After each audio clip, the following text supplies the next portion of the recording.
Le voy a explicar lo que son funciones par e impar.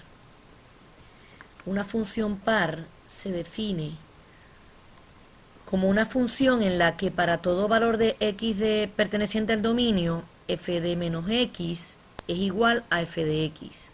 Vamos a ver un ejemplo. Si tenemos que determinar si f de x igual a 4x cuadrado más 5 es una función par, lo que tenemos que hacer es buscar, evaluar, ¿verdad?, cuánto es f de menos x.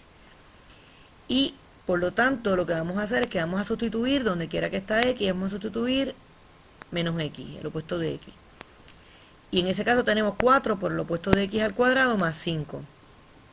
Sabemos que el opuesto de x al cuadrado da lo mismo que x al cuadrado, por lo tanto, simplificando, tenemos que 4, que eso daría 4 por x cuadrado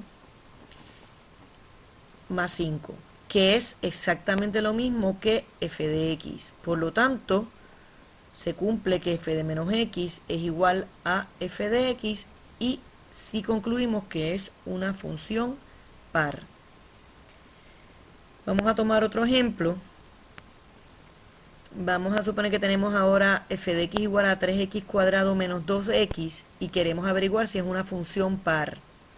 Tenemos que determinar si es una función par. Pues hacemos lo mismo. Buscamos cuánto es f de menos x y eso es 3 por menos x al cuadrado, donde quiera que está x, sustituimos menos x, 3 por menos x al cuadrado menos 2 por menos x. Menos x al cuadrado es x al cuadrado, porque al elevar al cuadrado, pues el signo, ¿verdad? Negativo por negativo es positivo, así que da lo mismo.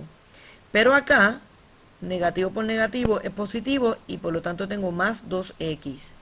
Y 3x cuadrado más 2x no es lo mismo que 3x cuadrado menos 2x, que es lo que es f de x.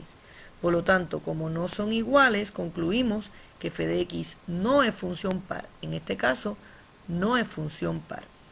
Como ven, lo que tengo que hacer es siempre buscar cuánto evaluar f de menos x y si me da exactamente igual, es función par.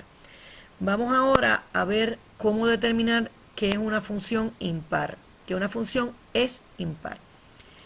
Pues de manera bastante similar, decimos para toda x perteneciente al dominio, naturalmente, f de menos x es igual al opuesto de f de x, entonces es una función impar. Vamos a ver un ejemplo.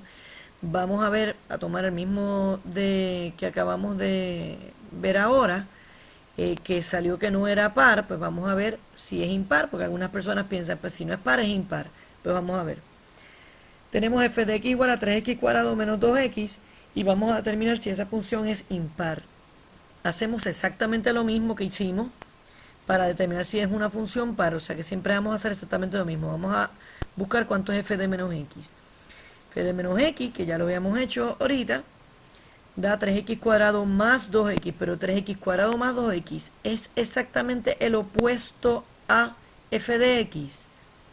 No, porque es exactamente igual en este término y en este término es el opuesto, así es que no es exactamente el opuesto. Para que fuera exactamente el opuesto, me tenía que dar el opuesto en todos los términos. Aquí menos, y como aquí era menos, pues más.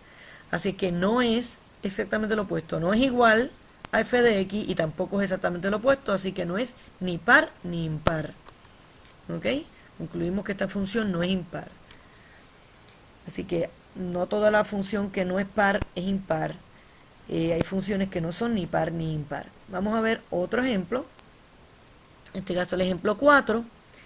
Tenemos que determinar si f de x igual 7x cubo menos 4x es una función impar. Volvemos, hacemos lo mismo, f de menos x, 7 por menos x a la 3 menos 4 por menos x. Entonces, el opuesto de x a la 3, como tengo, eso es el opuesto, menos x por menos x por menos x, el signo prevalece, lo pongo al frente, así que es lo mismo que el opuesto de 7x a la 3. Acá negativo por negativo positivo, así que tengo más 4x. Y como ven, 7x a la 3 menos 4x, que es f de x, f de menos x me dio el opuesto de 7x a la 3 más 4x, por lo tanto, como es opuesto en todos los términos, es exactamente el opuesto.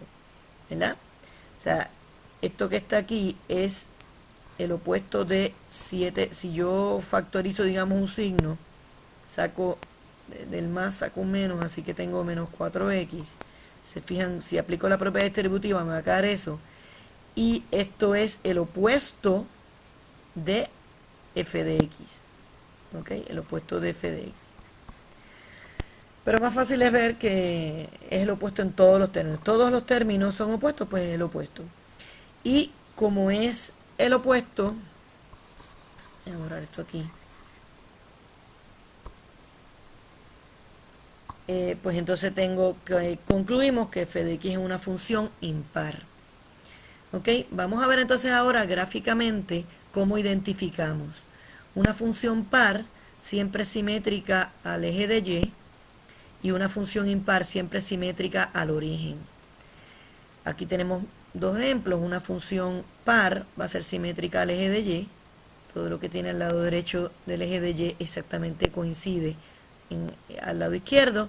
Y una función impar es simétrica al origen, que quiere decir que si yo tengo un punto AB, voy a tener el par ordenado AB pertenece, el par ordenado menos A menos B también va a pertenecer a la gráfica. Eso es todo para determinar si una función es par o impar. Recuerden que no todas las funciones son par o impar, algunas no son ninguna.